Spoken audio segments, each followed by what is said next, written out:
Yo, what's going on, guys? It is Master Savior here, and I'm back for SEL Season 5, Week 6 of SEL Season 5, sorry.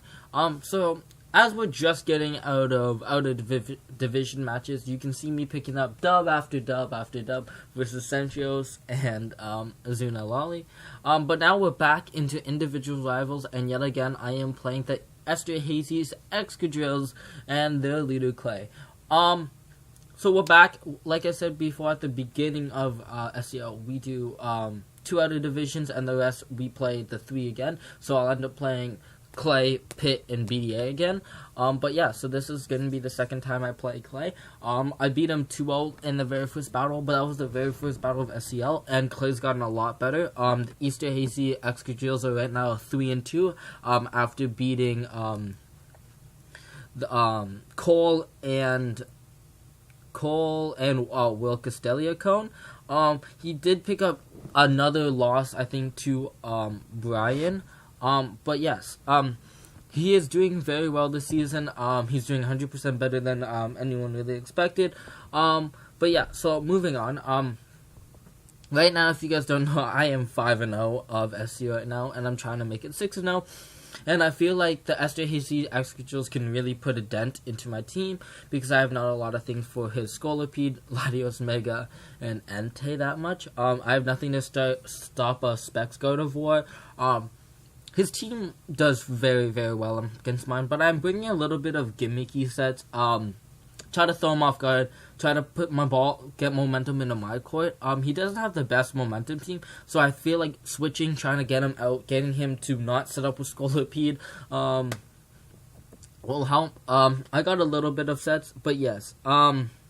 Anyways, so as you saw in my battle against the Jacksonville God of Wars, it was a very good fight to Azuna, but I am on a winning streak, and I am trying to keep it. So, let's get right into this team build. Fun. I did battle him, so I do know the outcome. We'll watch the replay. I promise my next battle will be a live battle. I'm trying to do 2 team builder episodes and then 2 live battles and see how that works out. So my next 2 versus Pit and BDA will be live battles. I really wanted to take my time with Clay. It's a very short-lived battle, so even though I got swept, or I swept him, it's a very short battle, but I did take a lot of my time thinking. I was calculating days on and days end, and I didn't really want to lose this.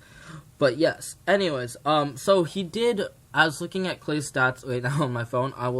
He did beat the Bristol Ballaboshes Will 1-0, and he ended up beating the Carlisle Charizard's Cole.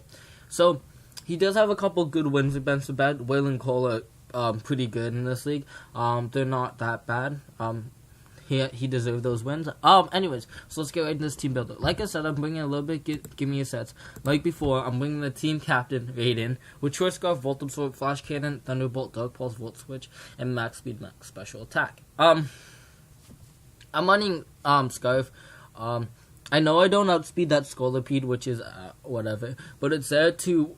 I know he will not Scarf Keldeo because there's no point of Scarfing his Keldeo. He has a Scolipede that sets up, and I can outspeed Scarf Entei, I can hit hard with God of War, and I outspeed Latios. That is my main goal with understand. Get a move, hit it out, and come back out. It can't live a +2 Rock Slide, but it can live a +1 Rock... not a +1, just a normal Rock Slide. It kills Keldeo with 1 shot, it damages it with Dark Pulse to the Latios Mega, the Hoopa, the Frostlass. And it does overall damage to Pikachu. Flash Cannon's there for the God of War because it's going to sweep me.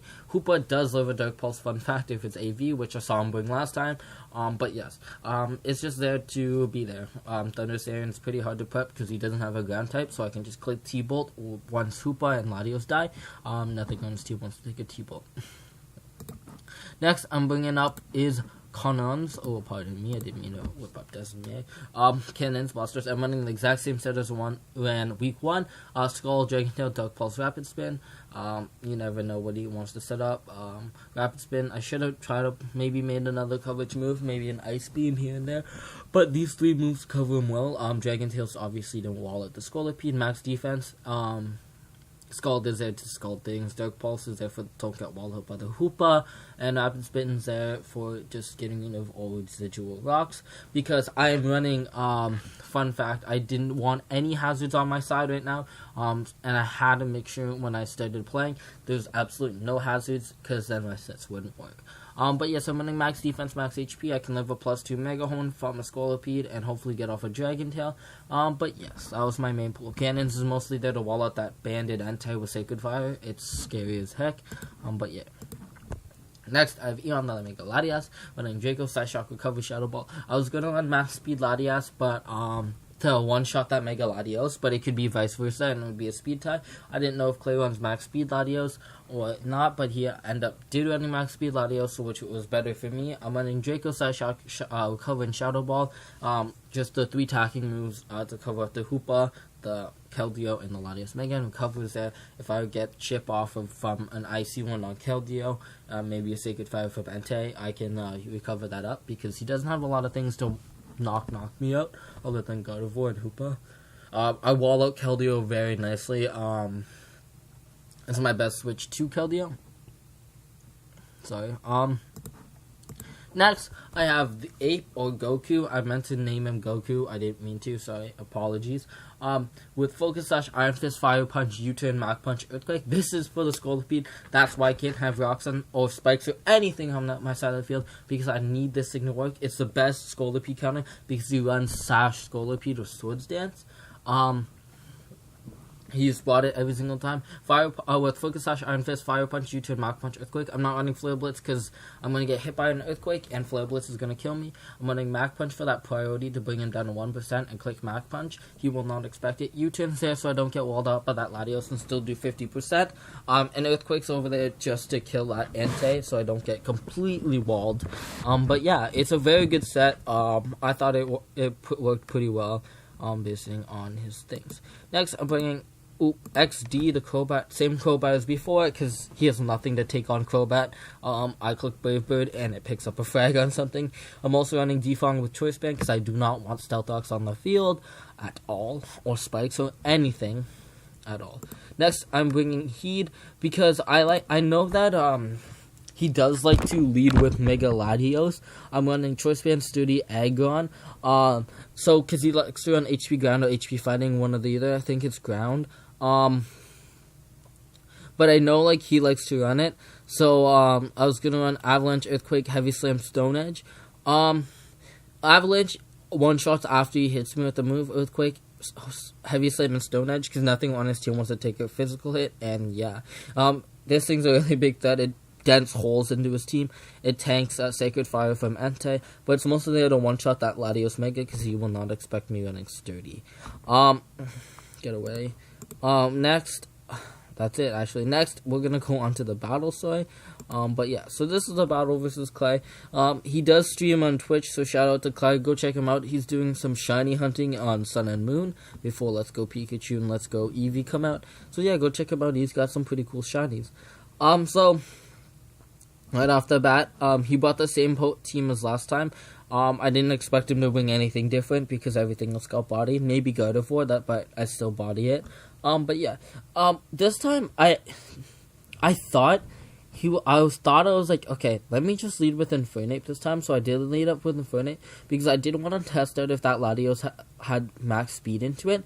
So I ended up leading with Infernape, and I'm gonna go really slow because this is very very slow. I mean, not very slow. A very short battle, so I'm gonna suck up my minutes. But he ends up leading with Scolipede, which was amazing for me. I'm like, that's a complete wall. I was sort of risking on the bank that he was gonna run Latios though, because I was Sash, and then Aggron can work the same thing as Infernape, but opposite. I can knock out Scolipede with Aggron just as much as the other way around. I was trying to bait out that Latios lead because he led it with Lit last time and kept on leading with it and setting up Calm Minds. And I really wanted to know if he was max speed or not, but this was a better lead. He just protects. I just Fire Punch because I bait him. He clicks Earthquake. I end up living on 84%, and then I'll put this. This is really. and then I end up fire punching him and puts him to his sash, and then he thinks that he's just gonna pick up the kill, and then I end up picking up the kill with Mach Punch, which was awesome. But Ape is low at HP. That's the cost of running this set. But now he sends out in Latios, which I was thinking, yeah, he's max speed, so I was gonna I thought he was gonna just pick up the kill, and I was like, alright, I'll let this thing die. But instead he calls mines, and I get a free U-turn out on Infernape, which was amazing, dropping it down to 51%. And then here I low-key should have just went in a Crobat and clicked Brave Bird and picked up the frag, but instead I really wanted to run Heed and ran the Sturdy. He ended up hitting me down to Sturdy, and then I picked up the frag with Agon. But I am sure just went into Crobat instead of picking up frags. He led with Brony. I just swapped into Latias because it completely walls it. Pretty easy battle. I didn't really predict a lot. And then I megaed. I over-predict thought he was going to go to Hoopa. He misses the Icy Wind, which sucks, and I just hit off a Shadow Ball. And then he just Icy Winds again, stays in, and I wasn't going to over-predict again. And then Side Shock picking up the KO on that. Now he goes into Entei, and I had nothing in there for it, so I just went to Blastoise. That tanks the Stone Edge. Then he goes to Hoopa. I get walled out with a 10% Scald, because this is definitely AV Hoopa. Hoopa's a monster, special defensive-wise. Then I really had nothing to take on this Hoopa. I realized that after, so I just went to Crobat, hoping he'd Shadow Ball, but instead he predicts me with a Thunderbolt. I guess it wasn't really a predict, because he did on Blastoise, but I legit had to trade with this Hoopa. If this thing swapped and went to, like, Pikachu or something, it was a rip, because I had nothing for this thing. I had to trade, and he luckily made that trade with me, and that was a very good trade for me. Crobat ended up killing himself too. I ended up leading with Thunderstarian here, because if he led with Pikachu, I walled it pretty well, but he landed with Old Man Luca. I ended up Volt Switching, predicting him use Stone Edge, just went back into Blastoise for the safer play, but instead he went for a Sacred Fire crit that did 39%, so I ate the crit. And here I just Scald, picking up, could have picked up the KO, but instead he went to Pikachu.